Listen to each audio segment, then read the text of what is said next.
लेकिन आप लोगों से मिलके बहुत अच्छा लगा। इनको देखते थे हमेशा। तो हमारे साथ 3 बच्चे हैं। उत्तर प्रदेश में 3री रैंक, उत्तर प्रदेश में 6ठी रैंक और उत्तर प्रदेश में 10वीं रैंक। सिमरन गुप्ता इनका नाम है और इसके बाद हमारे साथ शिवानी तिवारी और रिया तिवारी है। तो शिवानी इनका नाम है और रिया इनका नाम है। और जैसा कि आप सभी जानते हैं कि उत्तर प्रदेश में जो टॉप 10 बच्चे आते हैं वो कहीं ना कहीं बच्चों के लिए एक प्रेरणा का स्रोत होते हैं। और ये हमारी 3 जो छोटी छोटी हम कह सकते हैं कि बहनें हैं, तो और ये आगे चल करके बच्चों के लिए प्रेरणा का स्रोत होंगी और आगे चल करके बहुत सारे बच्चों के लिए ये मनोबल का काम करेंगे। और इनको देख करके, ये वीडियो देख करके ना जाने कितनी ऐसी बच्चियां होंगी जो अपनी पढ़ाई को कंटिन्यू करेंगी और इसी प्रकार से उत्तर प्रदेश में टॉपर बन करके निखरेंगी। तो एक एक छोटा छोटा सा क्वेश्चंस रखेंगे हम बच्चों के सामने। तो सिमरन, सबसे पहले आपसे पूछेंगे कैसे आपने तैयारी की?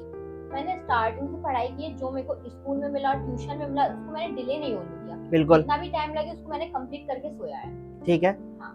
मतलब सिमरन के कहने का मतलब है कि इनका डेली टारगेट रहता था। और सिमरन, आपने ये तो आपने पूरा साल भर का बताया कि हमने डेली का टारगेट सेट किया, जैसा हम हमेशा बताते भी रहते हैं बच्चों को कि अपना डेली का टारगेट सेट करिए। सिमरन, लास्ट टाइम में आपने किस तरीके से तैयारी की या आपने कुछ एक्स्ट्रा और चीजें की? वो लास्ट टाइम में मैंने मैम की सारी क्लास ली, आपकी सारी क्लासेस ली जो लाइव चलती थी, और मैंने मोबाइल से भी काफी सहायता ली है और मैंने अनसॉल्व्ड पेपर वगैरह मॉक टेस्ट ज्यादा से ज्यादा। तो सिमरन, एक छोटा सा और सवाल है आपसे।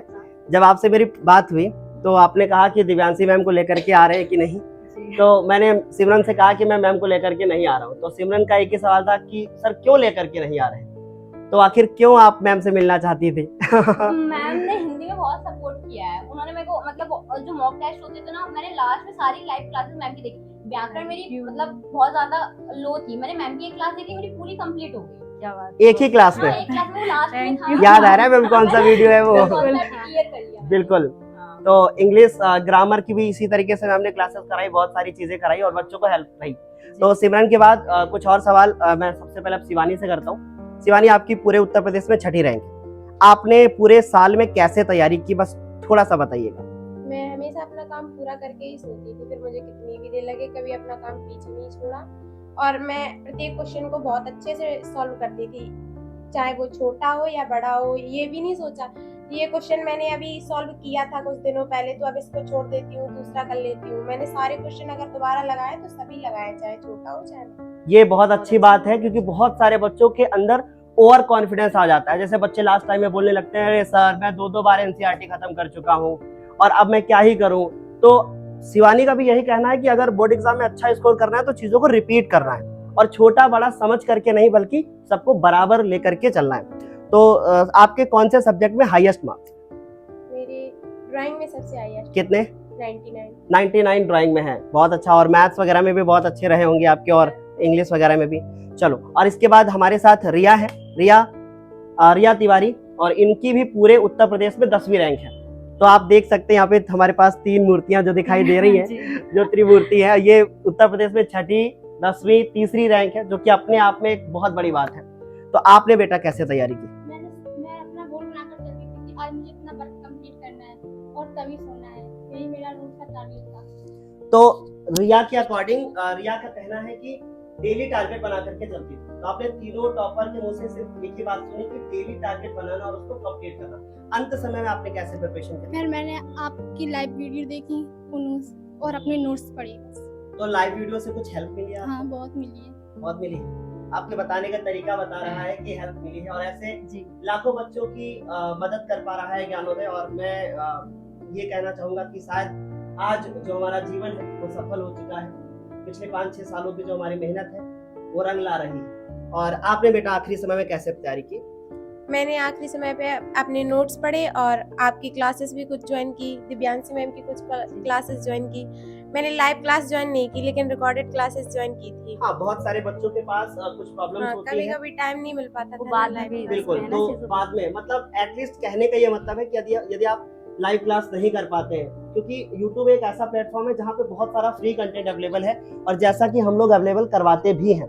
और एक ही उद्देश्य रहता है कि उन बच्चों तक भी पहुंच पाना जो बच्चे कहीं ना कहीं ट्यूशन वगैरह नहीं ज्वाइन कर पाते हैं, या हो सकता है घर में उनको टाइम ना मिलता हो, घर पे उनके पास काम होता हो। और स्पेशल लड़कियों के पास ये प्रॉब्लम थोड़ी सी ज्यादा होती है क्योंकि उन्हें घर के भी काम करने रहते हैं। तो मतलब आपको अब सर इनको देख करके ना अन्य मतलब जो और भी लड़कियां होंगी हाँ। वो भी मोटिवेट होंगी कि जब ये दीदियां कर सकती हैं तो मैं क्यों नहीं कर मैं सकती क्यों नहीं ना? कर सकती, बिल्कुल। ऐसा। जाने कितने ऐसे बच्चे थे जिन्होंने बस बोला कि सर बस नोटिफिकेशन आई, मैंने अपने पूरे घर में चिल्ला के बता दिया, कल रिजल्ट आ गया। सिर्फ उसका वो विश्वास। थंबनेल देख करके मतलब विश्वास ही है ये। फेक न्यूज चल रही थी। फेक न्यूज यूट्यूब के माध्यम से न जाने कितनी फेक न्यूज जो बच्चों को दी जाती है, और इससे बच्चे मिसगाइड होते हैं।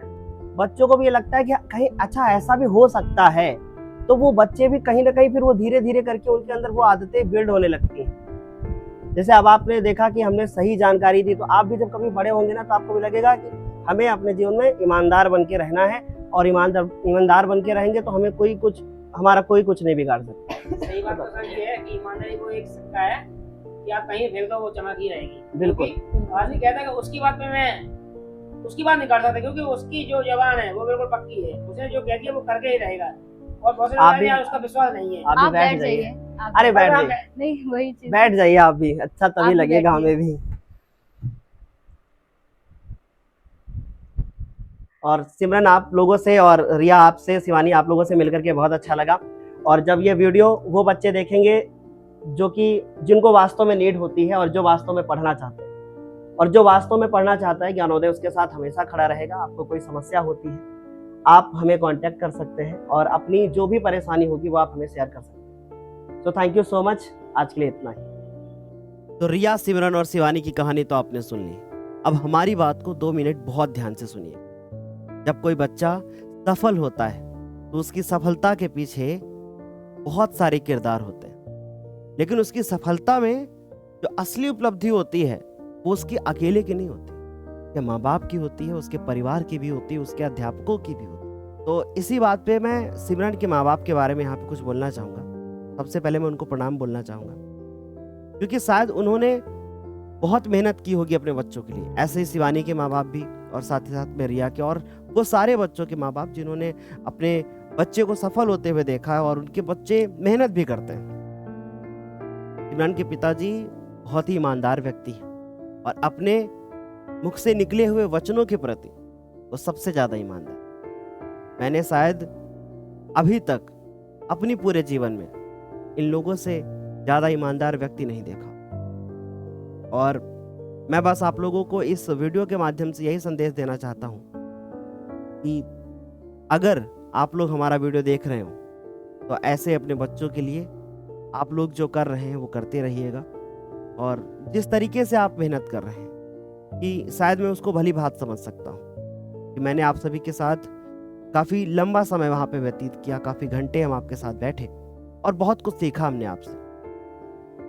ऐसे ही अपने बच्चों के लिए बहुत सारे माँ बाप मेहनत करते हैं। तो मेरी सभी बच्चों से एक छोटी सी रिक्वेस्ट भी है कि अपने माँ बाप के सपनों को पूरा कीजिए और उनके लिए मेहनत कीजिए। और आज के इस वीडियो में कमेंट करके बताइए कि मुझे भी पूरे प्रदेश में टॉपर बनना है, मुझे भी अपने माँ बाप का नाम रोशन करना है, और मुझे भी इस उपलब्धि में शामिल होना है। तो भाई आज के लिए इतना ही, और मिलते हैं आज शाम को 7 बजे अंतिम युद्ध की तैयारी के लिए। तो आज शाम को 7 बजे हमारे साथ लाइव जुड़ना मत भूलिए। ये वीडियो रात में मैं 2 बजे रिकॉर्ड कर रहा हूँ, इसलिए बहुत आराम से मैं बोल रहा हूँ। तो थैंक यू सो मच, मिलते हैं आज शाम 7 बजे।